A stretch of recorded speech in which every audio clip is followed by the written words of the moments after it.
You're listening to the Vent Podcast, where we bring you interviews and stories from around the world of wine and spirits.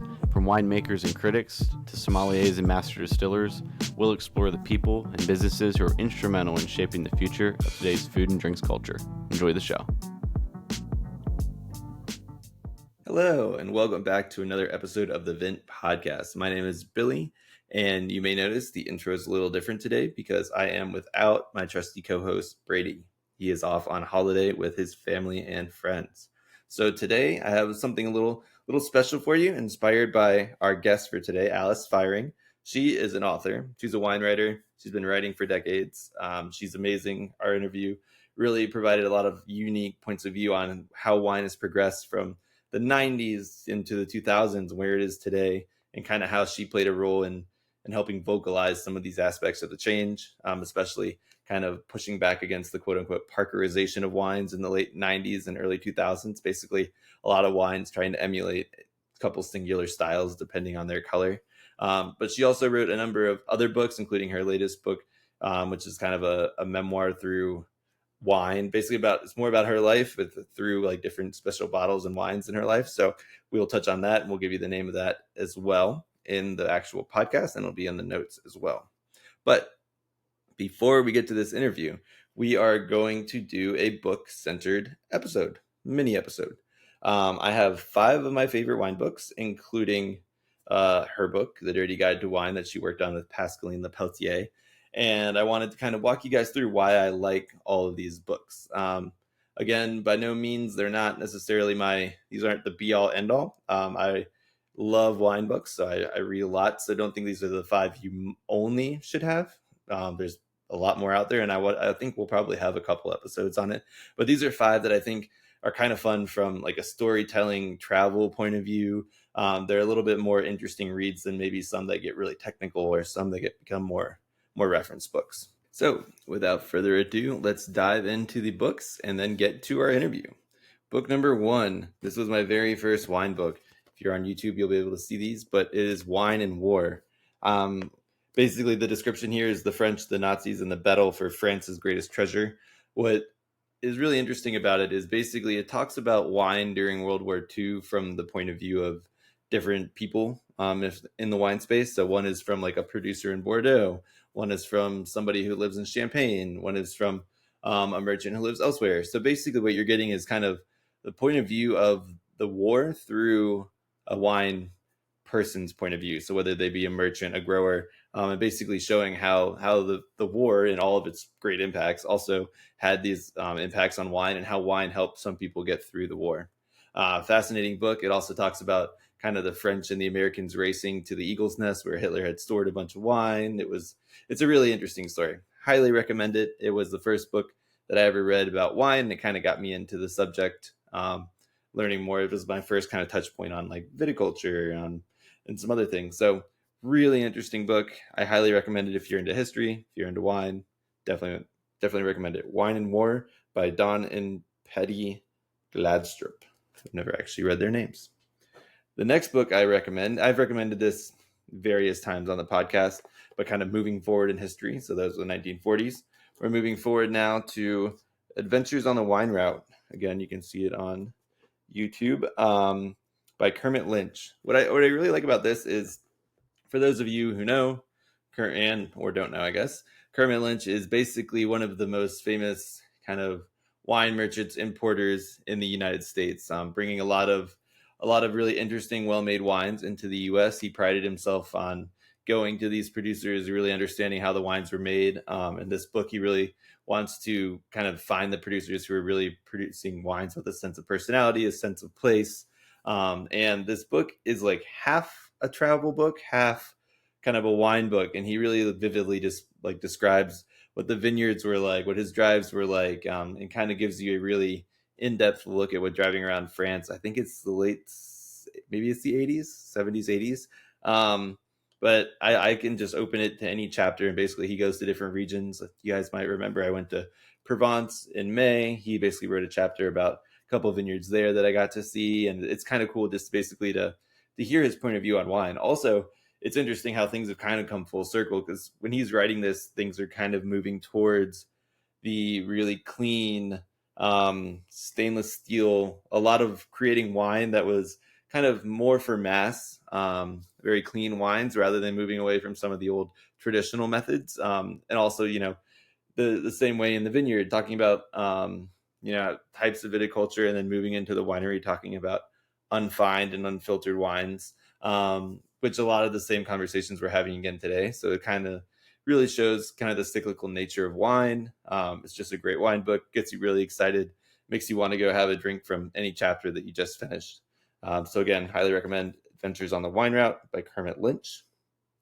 The next book is probably it might be up there with one of my favorites, because for those of you who haven't picked up already on the podcast, I love travel and I love obscure varieties of grapes. So this next book, God-Forsaken Grapes by Jason Wilson, is absolutely one of my favorites, because basically what he does is travels to different areas, especially predominantly in Europe, and basically goes and visits folks producing wines from grapes that are maybe lesser known in the US, or lesser known even in their own regions, that people are making a lot of care and taking time to bring back and revitalize. Sometimes these grapes are very grown in single digit hectares. Sometimes they're a little bit more widely known where they're grown, but not in the US. So he drives, it starts, I'm not going to give it all away, but basically he goes from areas in like Switzerland at really high altitude vineyards, with varieties like Chasselas and some other things. That's like the most well-known one from there, if that rings any bells, because Chasselas, not many people drink a lot of Chasselas anyway. He goes over to Austria, has some really interesting things there, and Alto Adige, Portugal, goes and kind of dives into some of those varieties. He basically weaves a lot of this narrative about, and then the term "God-Forsaken Grapes" came from a Parker article where he was talking about certain varieties, and basically trying to highlight their nuances, people taking great care to make these wines, the great wines that are coming from them. Some of them are catching on more in the US, some he's trying to raise awareness for. And it's all through this like lens more of storytelling. It's kind of like a half travel book, half like Anthony Bourdain travel book meets wine book. And then again, with some anecdotes from like the wine bar that he runs, and some other things that he does to kind of promote the awareness of these varieties. So highly recommend it. One of my favorites. I listened to it. I clearly have the book, so you can listen to it on Audible, listen to it, or read it. God-Forsaken Grapes, Jason Wilson. Great book. Next one we've touched on before. I just think it's still interesting and kind of relevant as more people become aware, I guess, or encounter skin contact wines. The Amber Revolution, with the lower subtitle kind of being How the World Learned to Love Orange Wine. I still think this wine is very, very prescient. It's by Simon J. Wolfe, and it came out a few years ago, but I still think more and more people are discovering orange wines, general skin contact wines. And I think it's really interesting to read this book and kind of learn about the regions that were traditionally making orange wine, how it's not basically a new fad, but how it did need to be revitalized in certain areas where it came from. Kind of the different range of styles, what orange wines kind of was supposed to be in these different areas. It's just like today, when somebody says red wine, you want to know where it's from. Kind of this, that really dictates what the style is. If it's going to be Burgundy, it's going to be drastically different than, Barossa Valley Shiraz. So it's just interesting to kind of dive into that and think about orange wine, not necessarily as a monolith, not like a thing that tastes a certain way, or like I don't like orange wine, and not a thing that can be just quickly made in a haphazard manner. There's a lot of thought and nuance that goes on to it. There's regional variations of skin contact in orange wines, and the New World in certain areas, especially in California, it seems like people are really trying to discover what their expression might be. And it's really cool to kind of taste these wines and go through, and you can see the ones that were maybe made for just sales sake, and they want to basically hop on the orange wine bandwagon, where other ones took a lot of time and thought, and you can like really dive into the process and the structure of those wines. So again, Amber Revolution by Simon J. Wolfe. Highly recommend it. If you just want to learn a little bit about orange wines, where they came from originally, or not where they came from, but what regions traditionally produce these. Some tasting notes. He gives you a list of producers in there from both Old World and New World countries. So highly recommend that as well to help kind of expand your horizon. And last but not least, this was, and by no means this is my all of the books we've ever kind of you need in your wine life. There's a sommelier's atlas to taste guide to taste. Like with Raj Par, we had, of course, the actual wine atlas, the wine Bible. There's a ton of books that are both reference books and more. So we'll probably do another session on this. But without any further ado, we have The Dirty Guide to Wine by Alice Feiring with Pascaline Lepelletier. So our guest today is Feiring. Alice Feiring. And basically, she was the primary author. She's a wine writer, been writing a wine for years, basically was kind of leading that push on trying to get away from the quote unquote parkerization of wine, trying to keep all wines, the fear that all wines were going to become a homogenous, basically monolith in style in the late 90s and early 2000s. So she was a vocal proponent of, diversifying different styles, treating your wines with care, not just trying to make some mass produced product that was going to sell and basically make you money. She's a fascinating lady. Our interview was amazing. This book in particular, The Dirty Guide to Wine, it's really interesting because it takes a different tack on things. It doesn't tell you to break it down by region, like what wine style should be, or by variety. It basically goes by soil type. And you get to discover, they have a chapter on like limestone, and they have a chapter on like granite. And basically you can go through all of these different chapters and kind of get a general idea of, one, what regions predominantly have these soils. There are some that you wouldn't really think of, or some you've never really thought of the soils. Two, then you can start trying to draw some parallels between wines grown on the same soil but in different areas, and trying to see if you can see any through lines between the wines, or if basically their varietal character is consistent, or how that soil impacts that, and then layer that with weather, climate, other aspects of terroir. So it's a really interesting book. I thought it was really helpful in terms of opening my eyes into what regions kind of had some actual similarities in terms of their soil, and in that same sense allowed me to kind of do some tasting lineups that I wouldn't have thought of otherwise. Really great recommendations from producers. Pascaline obviously has her input in some of this style here. She's one of the best sommeliers in the world. And obviously a lover of Loire, but she's a lover of terroir everywhere. So it was a great read. I've listened to it. I've read it. I go back to it regularly just to kind of refresh myself on different soils, types, and regions. So highly recommend it. This interview, without further ado, we will have Alice Feiring. Enjoy the interview.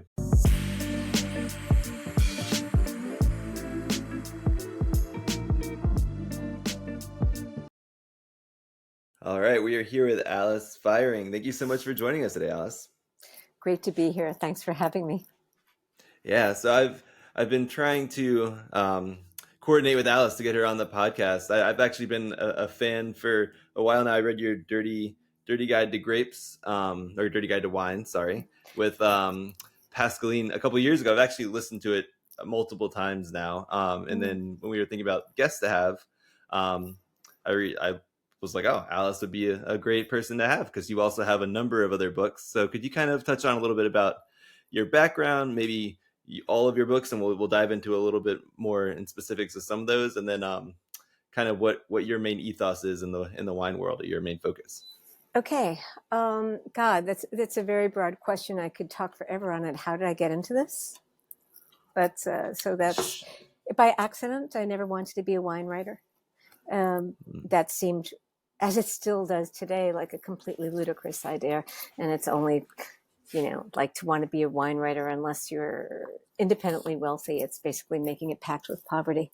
So that's really stupid. Totally stupid. I was playwriting and I was writing fiction. I moved back from Boston after being there for a decade. When I was up there, I was tasting a lot of wine. I was tasting weekly because I happened to have a roommate who wanted to be in the wine business, and we had twice weekly tasting. So after 2 years, I thought, I'm looking at a wine list and I know what I'm looking at. So that's weird. And I kept it going. by the time I came back to New York, being the kind of writer who felt they needed to see a byline before, the great American novel, or, I hit Broadway. I started doing journalism. So I was writing about food, wine, and design. And just like anybody else who starts in wine, I, wrote about things that I liked. And it was all very separate. It was about bottles and maybe a little bit about a culture, but I hadn't really even stepped foot into a vineyard. Then, of course, years passed and I do step into a couple of vineyards, but I don't really, it's all very, it's like, really, milk comes from a cow, honestly. So it was that disconnect with wine really does exist. I realized all around me, the wines that I cut my teeth on were changing. The wines that I loved were actually becoming extinct and fading into this whole, this parkerized, big, juicy, one world, one taste kind of wine. It was very upsetting. And I'd go to press events and all of my colleagues would be talking about it. And I'm talking, the big boys, and I will say boys because they were all boys from Wine Spectator and all the other guys. They'd all complain. But yet in print, they extolled the virtues of these wines. And I'm like, dude, you've got to be kidding me. And I was nobody. So it was like, like I didn't have a voice. I didn't have a platform. But I was writing for some good outlets. And when a friend told me about this technology in California that there was technology and complete computer program and consultants that would help people get 95 points in Parker through technology. I did that story for the New York Times business section. And that story kind of changed my whole life. I mean, first of all, I became a whistleblower in the industry. What? Technology? What? It's not just grapes. Like basically marketers are thinking up what the wine should taste like, and then you make it to that. It's just not an expression of nature. I mean, this was radical. Like nobody actually, it never occurred to somebody, but it never occurred to me. Wow. I got death threats. I was, I got blackballed. I was, I lost a lot of writing gigs because I became too hot to handle, and people were afraid of losing advertising if I wrote for the major glossies. Then, all of this was clicking away. And one day I decided to write for The Battle for Wine and Love, or How I Saved Parkerization. And, that came out in 2008. And so since then, there have been, depending on how you count, 6 or 8 other books, with the last coming out last year. How'd I do? Did I answer the questions? Yeah, no, that was amazing. Before we move on, who did they ever say, like, I guess the person who's issuing death threats never says like, I am this person, here's a death threat, but like, could you tell like what role in the business they were? Were they just basically like beating up, like, you're not safe in this. I felt like I wasn't safe in California, basically. And I knew very well who it was, who I'm not going to name. He was actually in the story. And he didn't realize the way he was going to come off, and he didn't realize, the negative reaction. And actually, honestly, when I was writing it, I didn't really understand the negative reaction either. From my point, these are people who were I was not writing in first person. It was a journalistic reported piece. I tried to give both sides of the story, even though the cynicism behind not just the technology, that was not as cynical as the person and the people manufacturing the wines to the purpose. So, I was just putting it out there, Yeah. I was kind of as surprised as he was that he was all of a sudden got a lot of blowback on it. I think a lot of people don't think about how much, wine is a business, and anytime there's a lot of money involved, people are going to get very angry. Exactly. If you're trying to stop them from getting as much money. So that makes sense, but it's That's intense. Yeah, it was intense. Go ahead, Brady. Around when was this, Alice? That was 2001. 2001. And so, obviously big shifts in the culture of wine in the U.S., but obviously just especially around how the wines of California are communicated and marketed since that time. Mm-hmm. How long did it take for some of that to wear off, or has it not, I guess? And what was it like coming out of that time period? Because you kind of talked about going into it, but what was it like coming out of it? I had already started writing about, didn't call it natural wine before that, but I was already writing about natural wine. And at that point, at 2001, there were still some wines that I could find in California that I could drink. Not many, but some. And it just got worse and worse. And probably there were some because there was still some hanging out from the late 80s when it was still okay. But in 2011, when I was writing Naked Wine, that came out in 2011, that's when the first time, I never even mentioned natural wine in Battle for Wine and Love. So Naked Wine, I was writing it in 2010, and there were a tiny clutch of people. And I had a California section in that book. And there were maybe 4 or 5 people that I can maybe drink then. So when you think about how long after that California came around, probably 17 years from like 2001. And Yeah. it's all pretty, the boom in California and the new wines that are coming out are all, with as many as there are now, is relatively new. Maybe 2015. I think that's when, or 2016, the first time Brumaire came out. Something like that. So what did natural wine mean to you then versus how has it changed, and what does it mean to you now? And maybe you talk about low intervention, these kinds of things, but can you just definitionally, can you talk about that? It means the same thing to me now as it did then, even before, when I was talking about the word natural, which was native yeast fermentation, organic viticulture, nothing added, nothing taken away in the process, except some minimal sulfites. At the time that I did that story for the New York Times, I thought the major culprit was toasty new oak and overripe grapes. I had no idea until I did that story the dramatic range of selected yeasts and what their power was, what they could do, and what they were marketed as doing. That was stunning for me. So after that, native yeast became absolutely incredibly essential, and also no acidulation. And so it's the same thing. I think natural wine it's not a movable goalpost. It is. It's really just, a grape, and then you have the hand of the winemaker who's part of it, the choice of vessel that hopefully does as little as possible to impact the flavor while promoting grape health. So same thing.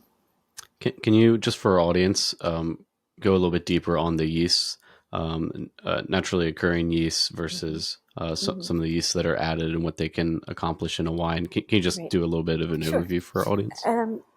So wine in nice, healthy circumstances, basically the grapes have what they need to ferment without any assist. A healthy grape has what it's need. Now, Pasteur was the first person to work on yeast and start to identify and create selected yeast that were still just cultivated from the vineyard. But it really wasn't until the 1930s that yeasts were available commercially for winemakers. And then at that time, it was just, a nice potent yeast culture that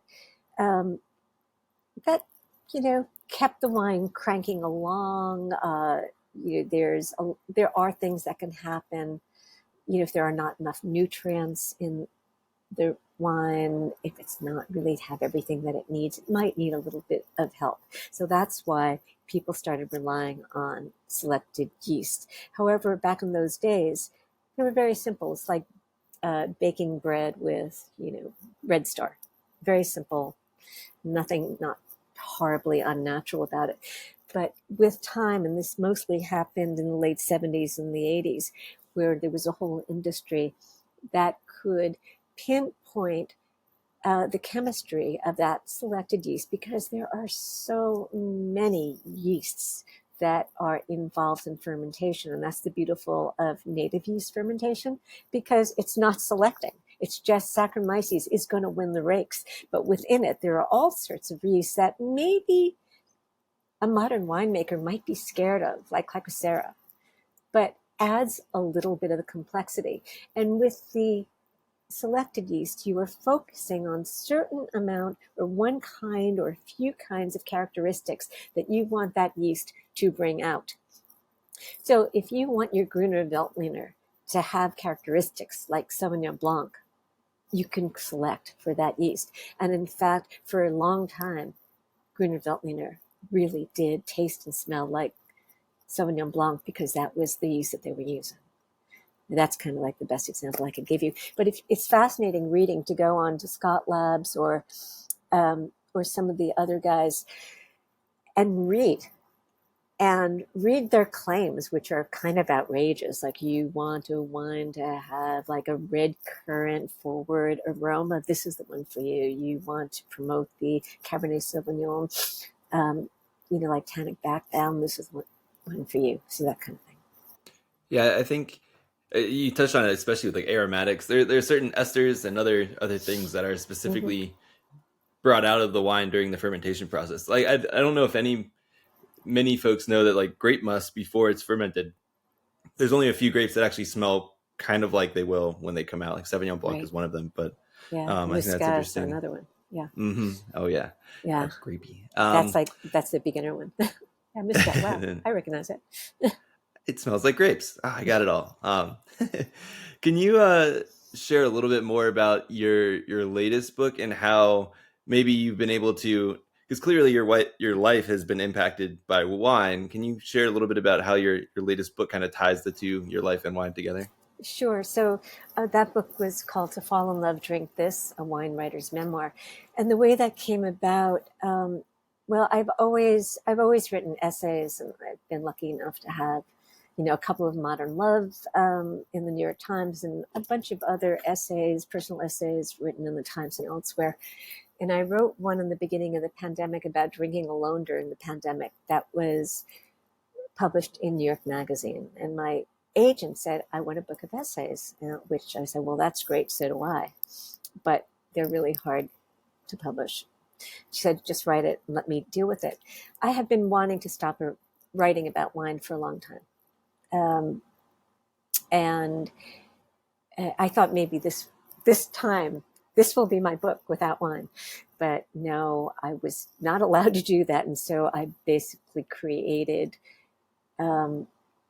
each one of the 15 essays, which is really about my life, though something about wine in them, but it really is just, it's about escaping serial killers. It's about that one drinking alone during the pandemic. It's about how I learned how to smell with my grandfather.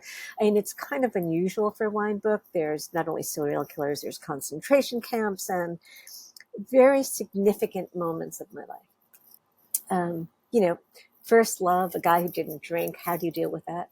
But for each one, I chose a bottle of wine, and it's not pairing it, which is, a shtick that, it's been done a million times, but a bottle of wine that I felt that was extremely significant. So for the one about my grandfather teaching me how to smell when I was a little girl, and by the way, drink at like 3, I decided to write an essay talking about Musca, and a bottle of aromatic wine and what that means. But they're also extremely personal. So, so there's Musca, there's Barolo, there's Alto Piemontese wine and stuff like that. And I guess it's always hard for me to talk about personal work like that, about what it's like. But when, both Bill Buford, who's an amazing writer, and Pete Wells of the New York Times, the dining critic, basically talked about it. It is a wine memoir, a wine book actually, it is just a book about life posing as a wine memoir. And so that was That was totally cool to read that. And when the art director finished it, she wrote me a note. And this is the first time an art director of any of my books had ever read my book, and said, I went right out to a wine shop. So That's awesome. that was one of the best pieces of feedback that I ever got. That was good. Yeah. Yeah, it's cool when you can take, because those of us who drink a lot of wine and wine is integrated into our life, we know that those moments can't really be detached from the wines that we were interested in or that define that kind of period of our lives. So I think that's really cool. And Bringing especially together because those this things. person didn't really drink. Mm. And I think throughout my whole career, with a couple of exceptions for the books, I've been trying to seduce a cultural reader into caring about wine. Because one of the reasons that I really am fed up with wine writing is people don't care. Most people don't care. And that means that the reading audience is so tiny. And yet, I think before the 90s, people did care. People did care about reading. Wine was part of culture in a way that it just doesn't exist now. Is that kind of how I was interested in your breadth of books too. You have one on like Georgia where I'm actually didn't know you had written that, so I'm really excited to kind of dive into that one. But you have one on like Georgia, like the Dirty Guide to Wine. I feel like you, and then the natural wine side of things, I feel like there are a lot of these stories and things that are you try to weave in, or you don't ever come at wine just that like here's a wine on like Burgundy, and then you just like or a book on Burgundy, and you just talk about like the wines. I feel like there's always more going on. Right. It was that all by design, I guess. Is that your approach? So you wanted to tell these broader stories and loop readers in who maybe are into travel or into, I don't know about the Dirty Guide geology. Right. But That yeah. was the Dirty Guide. I know that you wanted to ask me about Pascaline. That was a funny story. But I think that comes out of my fiction and playwriting background, is that I'm a storyteller. So, and I chose, it was a very specific decision not to study wine more than I needed to, not to go for an MW, not to throw myself into that kind of background. I never wanted to do that. And so I think my books come out of, I kind of started making a name for myself as being an early blogger, and sort of kept trying to get back to that blogging voice, which actually became a trap. But just that notion of enticing people to read a story, because if they read a story, well, maybe they'll begin to care a little bit about what they're drinking. So that was, but that's the way. And also there was another thing for both, actually for the first three books, the Georgian, Naked Wine, and the Battle for Wine and Love, I'm serving up a lot of technical information. In the Battle for Wine and Love, I mean, I go in deeply about, stems and carbonic maceration, and I'm talking about chemistry, and I'm talking about tannins and tannin structure, which most people are just interested in that bottle of wine, could care less about. So I felt if I used my personal life, they will go with me even to chemistry. So it's very much conscious in that way. Yeah. Can you talk about some of the differences between, the wine culture where, people would have read wine books, they wanted to read about wine, they wanted to talk about wine in maybe the late 20th century versus now? Can you just talk about some of the differences that you see or perceive in the culture around that? Yeah, I'll try. But, at one point, wine literature was on the level of culinary literature. They weren't separated. They were together. There were a lot of narrative wine books. Um, there was one beautiful one written by two Irish ladies at the end of the 19th century, in the Vineland, which is about their trip to Bordeaux, which is completely charming. It really is. I highly recommend it. But it's this narrative about wine people and the culture and the food, and they were not separated. Um, and I knew that my brain would blank out on this other one. That also, a lot of the stuff came out of Britain, but they were big books that were just novelistic. And then my theory is that when wine was reduced to the number, and this is another one of Parker's legacy, people said, oh, I don't have to read. I can just take the number and go to a store and I can read the wine note. And that is when wine literature really became reduced to what to drink, and here's the number. But there's a lot of reissuing of some of these old wine books, mostly out of England, but there were a lot in America as well. Yeah, I feel like Kermit Lynch's On the Wine Route kind of does that too. Right, and that was in the 80s. That was pre-Parker. I mean, Parker was around, but it was pre the boom in wine scores. And re-released like not too long ago as well. Yeah. Right. Yeah, that makes a lot of sense. Sorry, Brady, cut you off there. No, that's fine. I mean, that's a good point. But ever since then, wine narratives really don't do that well. I mean, oddly enough, that my best-selling book to date is the last one, because it's probably it's speaking to a more general audience. Do you have a relationship with Robert Parker? Best friends. Kidding. Yeah. Can you talk about this I haven't kind of the language to him of the since 2007. Okay. Yeah. The Parkerization piece, can you talk about that and just sort of how that just sort of that focus and how that came about, and what the response Are you asking, Brady, the scoring, or are you talking about the style? The style, because this is obviously like antithetical to how you approach wine. So I'm just curious about that dynamic. Yeah, well, it's kind of interesting because I was first not going, that first book, when I invoked his name, it was going to not be a personal book, and it wasn't going to have his name in it. And it was a very lackluster proposal, and it was getting turned down. And I said, well, fuck it. I'm going to write the book I want to write, because I'm just, because if somebody buys it, great, and nobody's going to read it anyway. So I was fed up with those colleagues of mine who had power and weren't doing anything.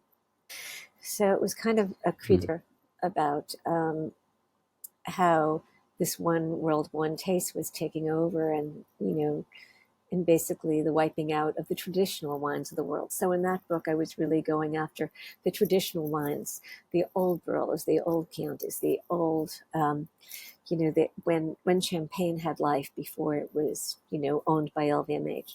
And now I totally lost the train of thought. What did you ask me? Oh, I did. Yeah, it's just I was just curious about kind of invoking Robert Parker's name. Yeah. Well, I didn't mean to. I used Parkerization instead of Robert Parker because, and I was surprised that he got so offended because, because it became bigger than him. I mean, the Parker effect, and I wasn't the first person to cite that Parker effect, but it was the effect. He didn't manufacture it. He was, willfully ignorant that he had power. And for that, I do blame him that he didn't call it out more and he just rode the wave. But anyway, so that was just it. It was the effect. There was nobody else that I could blame it on. Internationalization, sure, but who was responsible for who was the main person? So that's, so there you go. I think his coming along was at like this perfect confluence of one, like technology also making a couple leaps and bounds into the wine side of things so they could have more control, and then adding that other layer of scoring on top of it made it more accessible to people, so that in turn drove sales at the end. So there was kind of like this weird set in time, I think. Right. Did you kind of and joined at the hip kind of thing? Exactly. And I think it's this perfect storm. Were you like, we've also had we actually had Eric Asimov on the podcast recently, and he was lamenting the same thing. And he was like, back when I was earlier writing, we were worried about too much homogenization in wine, and now it's more exciting than it's ever been. Did you see the possibility for this immense transition in just like 20 years, or did you think it was going to take a lot longer to transition away from this homogenous style, or was there going to be a rebellion like right away to better stuff? I hadn't foreseen Instagram.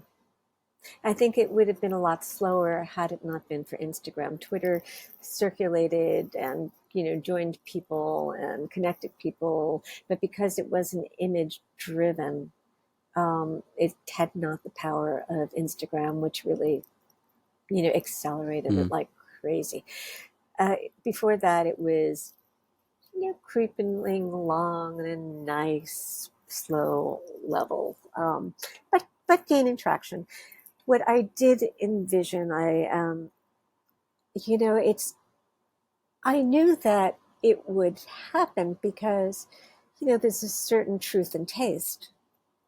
Of course, there's a great never-ending hunger for stuff that I have no time for called fast food. I mean, I've never been in a fast food restaurant. I've never had that. Doesn't interest me. But a lot of other people, if you put down a beautiful tomato next to a pale styrofoam one, people are going to like that juicy tomato, or the peach off the tree instead of one that has been shipped around the world. So I think there is a truth in taste. Wine, however, is more complicated in taste. It's a little bit different, but there are so many people who have said to me, and because there's more ego attached to wine than food, have said to me, I thought I was supposed to like those wines, meaning the big boy international style more, the big woody wines. And they were like, I thought I was supposed to, and then wow. And that's kind of a very cool reaction. So it was bound to happen, and co-opting of natural wine was bound to happen. What I had not foreseen, but that was just because I didn't think it through far enough, was an evolution of style in natural wine. And I think this is inevitable. So there's always styles. I don't know if there used to be that way, like a century ago, but like right now, the style is for, and it's a kind of wine that I love, but crunchy chillable reds. You can go to a lot of natural wine bars, and like I did with a friend last week who really wanted something big, and he's a natural wine drinker. There's nothing. So even as we have available, if we go to a normal wine store, thank God you're going to find something for everybody. But even in the natural wine world, we are getting a certain sameness as more people are not farming their own grapes and are making wine to a style. So even here in my lovely little natural wine world, it's an issue. That makes sense. I'm like a history nerd turned wine lover, so like I try to read a bunch, and I'm still working my way through Hugh Johnson's Story of Wine. Yeah. But it's funny because he does touch on some of these similar styles and trends and how it drives plantings in certain areas. It's crazy to see how that's happened over so long. I wanted to ask you a little bit more about what you think the impact of Instagram in particular has. Is it like that we're able to, the little winery in the middle of Alto Piemonte is able to show a photo of them working the land, or is it tourism? Because I had a thought recently that I read, like I mentioned earlier, on the wine route with Kermit Lynch, and he went to this small producer, Clos Saint Magdalene in Cassis in France, and like I read about it, I was like, oh, that sounds beautiful, but it didn't strike me like where it was there to seek out the wine. And then this year, my girlfriend and I were planning a trip to Provence. I was like, oh, cool, and I go there, and now it's like I took a picture because it's beautiful, and it's like I shared that with everybody, so people would have heard about this vineyard that they probably would have never heard about, even if they had read about it before. Is it the tourism? Is it the process? Is it a little bit of both that kind of opens people's eyes to the... It's people who are respected. Well, it started out with that. Now it just could be anybody sharing labels on Instagram. And at first the French were all on Facebook, but now everybody's on Instagram. It was funny, like that one was on Facebook, that was on Instagram, and so it got to, and importers, especially importers that have become so full of marketing hype, like now we've got quote marks, natural wine importers, and they're really pushing the metal to the floor on their hype and bullshit. And but the right marketing speak and the right groovy picture, and then all of a sudden somebody doesn't need to taste the wine, and it's on my neighborhood shelves, and I buy it, and it's crap. So it's done a big disservice. I call them Instagram sommeliers, people who only buy it on Instagram. They don't have time to taste anymore. It's crazy. It is. It makes me very sad. Yeah, I know exactly what you're talking about. But that is it. But that, it's a fantastic tool. I make plenty of discoveries on Instagram. Wow, that's cool. Who's that? And then I'll go and visit or whatever. And everything is more accessible. And yes, you make a lot of discoveries, but it's also extremely lazy. What are some of the inputs that the wine producers, the low intervention producers, natural wine producers that you're interested in? What are some of the common inputs across their process or across their sort of the style that they employ in their wines that are stand out to you and are most interesting to you? Well, when you say inputs, immediately I think about either, like adding something to the soil or adding something to the wine. So I really mean more about like their process. It might be in the vineyard, or it could be just, in terms of how they bottle and distribute their product, how they present their product, right. Any of those things. Well, one thing in the vineyard that's really, really interesting to me to now, especially when you meet and you hang out with extremely thoughtful vigneron, is how they're changing pruning to deal with climate change and viruses. And I find that fascinating, even though, put me with, a pruner and a vine, and I will invariably make the wrong cut. It's pruning decisions are fascinating to me, and how that affects the sap and the flow and disease and flowering, and how that impacts the final result. The whole notion of regenerative viticulture is also very interesting, but also about style. It's interesting to see a lot of people adapt regenerative vintage culture in a place where it's extremely difficult to do that. And maybe they need to rethink about it. Like maybe they really should plow once a year, maybe. And inside the winery, it's kind of, I think about winemaking like, paper bag dramatics. And inside the paper bag, you've got a bunch of grapes, and you've got a vessel for winemaking, and you have some sort of choice for getting that grape into it, and then whatever is in that bag, is fair game. I very much appreciate the effect of clay.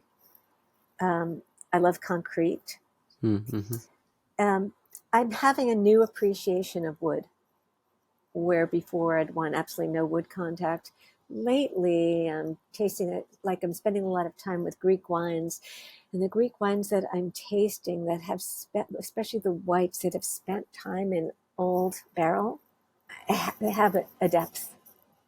And I wish people would be more generally accepting about vessel. I think the point is to limit the taste of that vessel on the wine, but appreciate the differences and the choices that winemakers have. And in that, we're going to see, this kind of vive la de France, and really keeping the wine world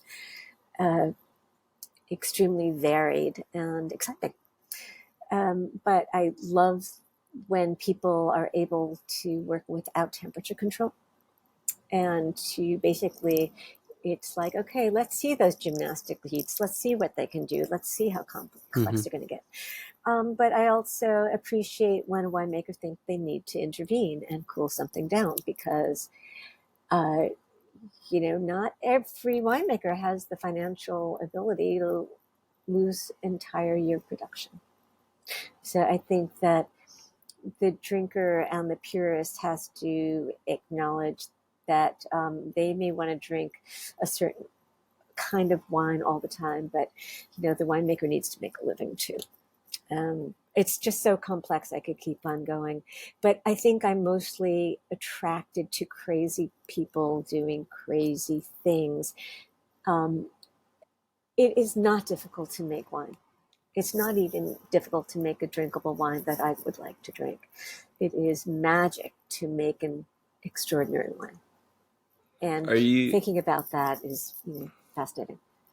Yeah, I agree. Are there particular regions where more of these winemakers are? Are you drinking wines from all over the world? I mean, you went to Georgian wines before, you've gone there, so I'm sure you have like a whole repertoire of Eastern European countries that you probably drink wine from that we don't even regularly see as well. Well, I do. I'm still extreme. I love Georgian wine.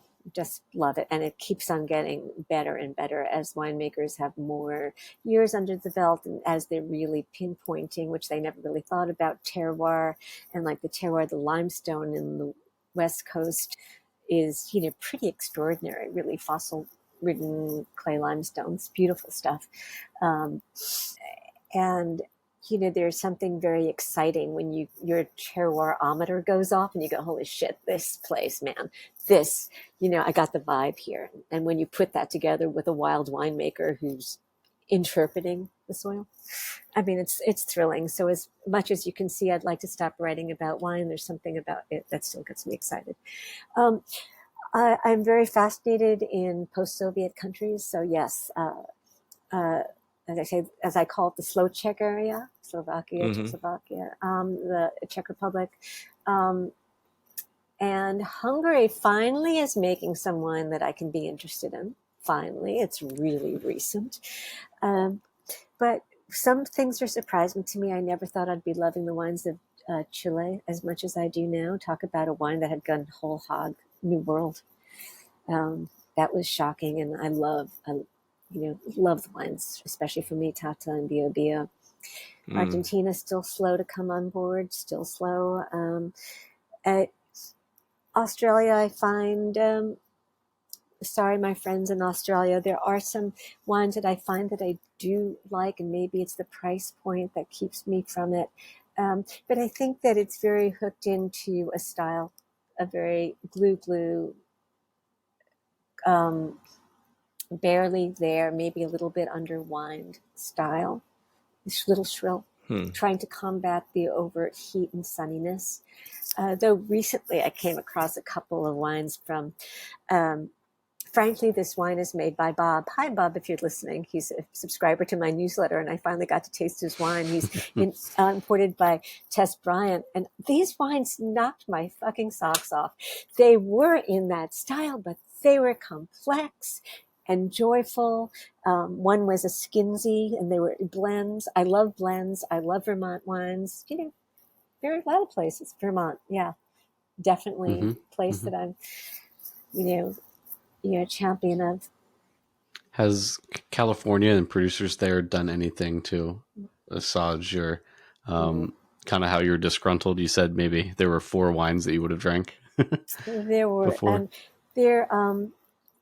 California, I think there are some people doing stuff that I really like in California. There are definitely people that I appreciate what they're doing and will drink. And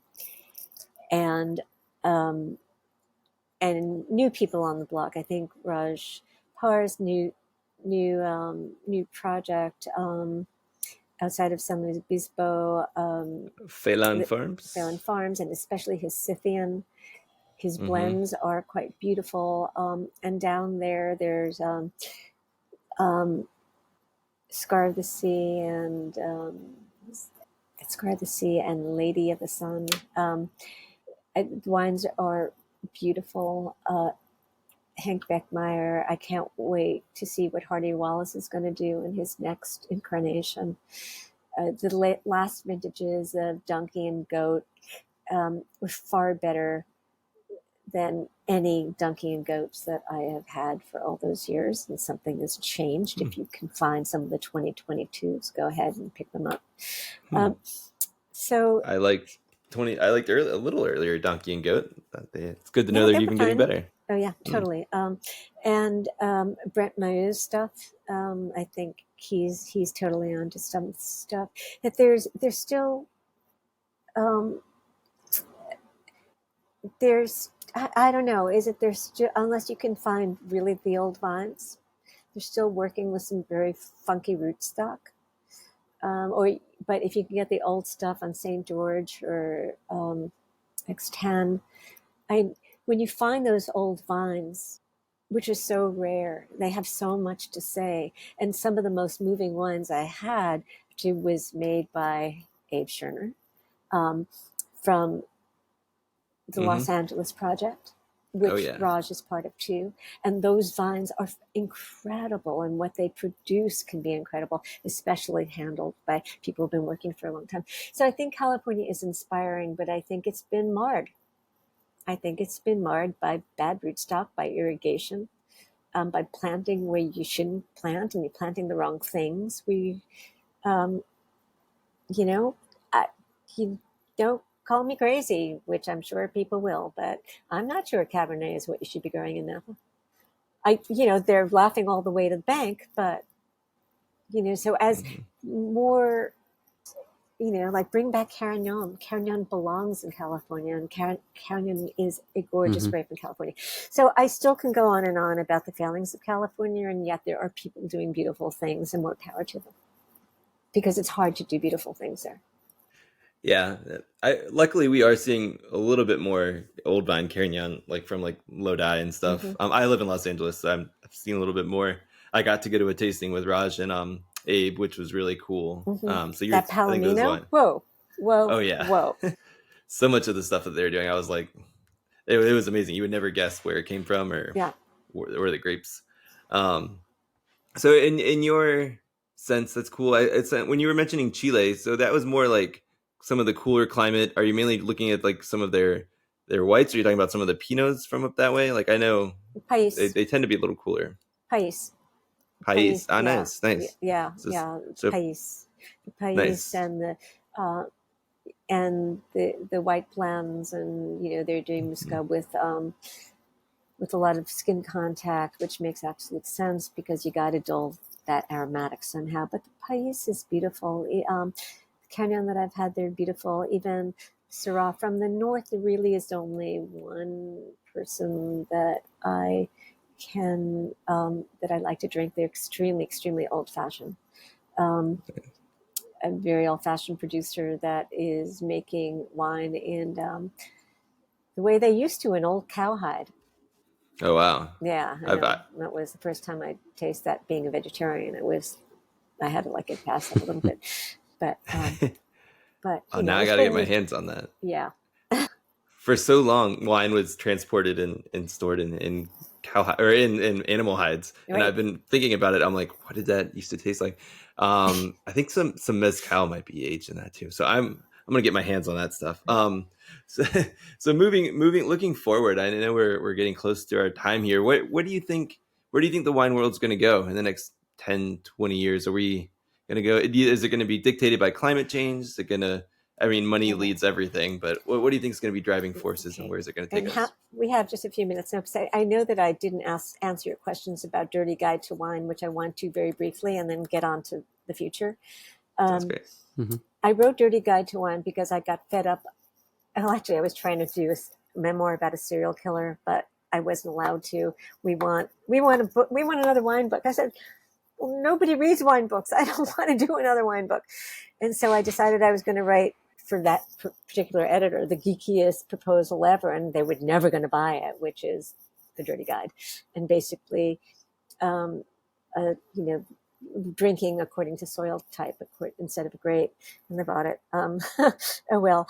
I wanted to write it because I got really fed up about people drinking wine by type, because it's almost even though I was talking about grape type, I think it's the most boring way to learn about wine, and it's the least important thing.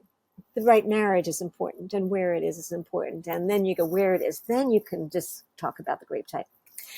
And when after I wrote the proposal and it got accepted, you asked me, why did Pascaline? Why did she? Because she asked me to. She asked me, and I knew it would be far more involved with her doing it, so I had my trepidation, but I knew I was going to run everything past her anyway, so she might as well have her name on the book. So she did she made sure that I had Bordeaux in there because I was going to leave it out and stuff like that, and she made sure that it, she was great to work with. So that was that. Now, where is it going to go in the future? And that is where, are you sure you want to end on a really, really depressing note? Oh, boy. Well, first of all, wine prices are getting so high, I really don't know what's going to happen. And my advice to everybody is get a cellar and get as much wine in there you can possibly now, because in a few years, it's going to be really too expensive for most people to drink. At first, I thought that hybrids and the whole, just ferment anything was going to be the way out. But now those are really expensive too. So, I mean, those should be inexpensive and they're not. And that pisses me off. So that's one thing. But part and parcel, one reason, not only are prices rising, but because it's going to be so hard to grow grapes. I have no idea what climate change is going, how we know it's going to be completely unpredictable. This year, dealing with fires, with floods. What's next? How long can winemakers continue to make wine in a flood zone, in a fire zone, be hailed on? I mean, at what point? Back in the 30s, and I think there was another time in the 1800s that whole areas, like people just gave up. Like this happened in Alto Piemonte. That is why it's a strip mall now. People just gave up the vines and moved to the city. When is that going to happen? It's going to happen a lot. I think we're going to be looking at, I think even Nova Scotia is going to be too hot for grapes. We're going to be looking at Iceland and a whole other world. I think, yes, hybrids will come into their own, and we're going to be embracing a lot more peewees, as I call them in Europe. So it's one thing that I hate about the wine world is its elitism, and I just see it going more elitist. And that's another reason that I keep on thinking, well, time to go back to, my fiction and memoir. It's, for me, just as we are about to make, because it is some of the most beautiful wines that ever made in the history of mankind, is it going to be extinct? I mean, if the planet is running out of water, so maybe 10 years we're going to be safe. I really don't know what it's going to look like in 20 years. Certainly, people were looking at England. It's going to be too hot, isn't it? Good luck Pinot Noir there. Well, maybe the Hebrides. We're going to maybe going north. Well, at least Iceland has good volcanic soils, I assume. Great soil. There's so much lava though, and so much hardened lava. That's going to be a little bit difficult, but that's going to be interesting. They're going to have to do what they do in Canary Islands. In the Canary Islands is deal with the wind, and dig. But I just wish that there was a way to make a real wine at a user-friendly price for the people. I mean, I'm up to like $30-$35 a bottle. That's too much for me. It's not, thank goodness I can buy wholesale. That's not sustainable for me. Cocktails are far more sustainable. Maybe that's why there's a whole, anti-alcohol movement, which I don't understand. But yeah, we've mentioned a couple of times on the podcast how good of a value spirits are relative to wine, just on a per drinks basis. Absolutely. Cocktails will come back. Yeah, exactly. One last question before we wrap up here. Do you know David Keck? Speaking of David, yes. Nice. Yeah. He's one of our, well, we've only had him on twice, but he's a friend of the program, and we have him on David at least once a year. So I've written about David a lot in my newsletter. Oh, good. I'm happy because we asked somebody else mentioned Vermont wine on the podcast, and we're like, do you know David? And you're like, no. So I'm happy somebody's like helping I visited, promote his wines. Yeah, actually, I did a big Vermont issue on the Feiring line, and I visited him. I visited him in the middle of the pandemic, and the woes. Oh my God! But I just cracked out a bottle of his Marquette. Man, it was an Uncle Marquette. God, it was so beautiful. Every time I open up a bottle of this wine for somebody, they're just like, "Whoa!" That's so exciting. He's doing great things. So yes, Dave is fantastic. That's awesome. Awesome. We're both going to go visit him separately this fall. Yeah, we'll be up there this fall. Yeah. Well, thank you so much, Alice. It was a hoot. Thank you for having me. Appreciate your time. Hopefully we'll stay in touch and we can talk to you again down the road. Okay. By all means. All right. Thanks.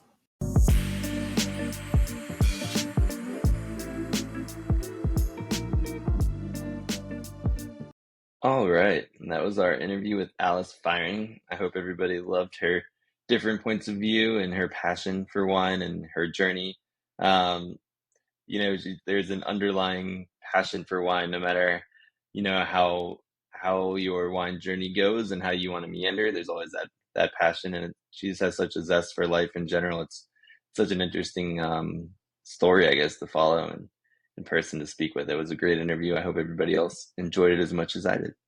All right. Well, we will be back next week, and Brady will be back in the studio. So we'll have both of us. But until then, have a good week. Cheers. To check out our current offerings and to sign up for the Vint platform, find us at www.vint.co. That's www.vint.co. For questions, comments, or feedback on the Vint podcast, please email us at support@vint.co. Vint and VV Markets are offering securities pursuant to Regulation A. Our offering circular as amended can be found on the SEC website. Past performance is no guarantee of future results. Investments such as those on the Vint platform are speculative and involve substantial risks to consider before investing.